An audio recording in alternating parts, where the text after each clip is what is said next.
The Adventures of Jerry Muskrat by Thornton W. Burgess. Chapter 3. The Oracle of the Smiling Pool. Grandfather Frog sat on his big green lily pad with his eyes half closed for all the world, as if he knew nothing about the meeting at the big rock. Of course, he did know, for there isn't much going on around the Smiling Pool which he doesn't see, or at least hear all about. The merry little breezes, who are here, there, and everywhere, told him all that was going on, so that when he saw Jerry Muskrat and Little Joe Otter swimming towards him, he knew what they were coming for, but he pretended to be very much surprised when Jerry Muskrat very politely said, "Good morning, Grandfather Frog."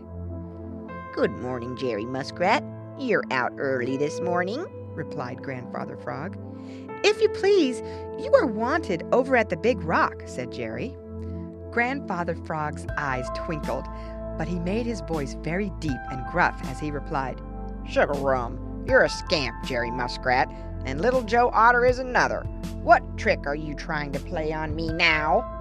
Jerry Muskrat and Little Joe Otter looked a wee bit sheepish, for it was true that they were forever trying to play tricks on Grandfather Frog. "Really and truly, Grandfather Frog, there isn't any trick this time," said Jerry.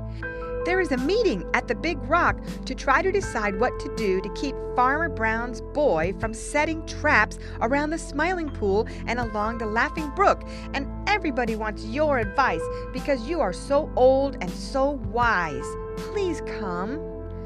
Grandfather Frog smoothed down his white and yellow waistcoat and pretended to think the matter over very seriously, while Jerry and Little Joe fidgeted impatiently.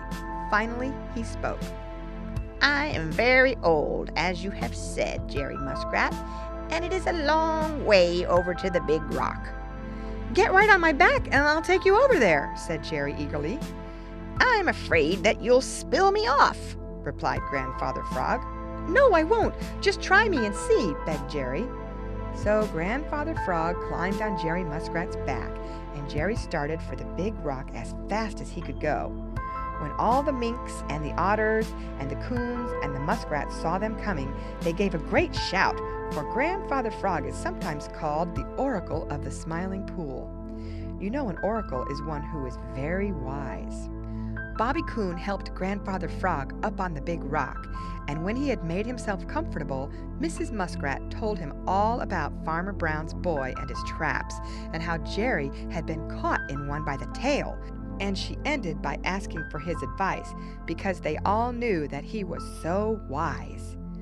When she said this, Grandfather Frog puffed himself up until it seemed as if his white and yellow waistcoat would surely burst.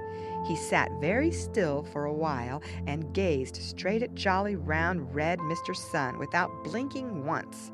Then he spoke in a very deep voice. "Tomorrow morning at sunrise I will tell you what to do," said he, and not another word could they get out of him. End of chapter. Read by Lorraine Montgomery for Lit to Go on the web at fcit.usf.edu.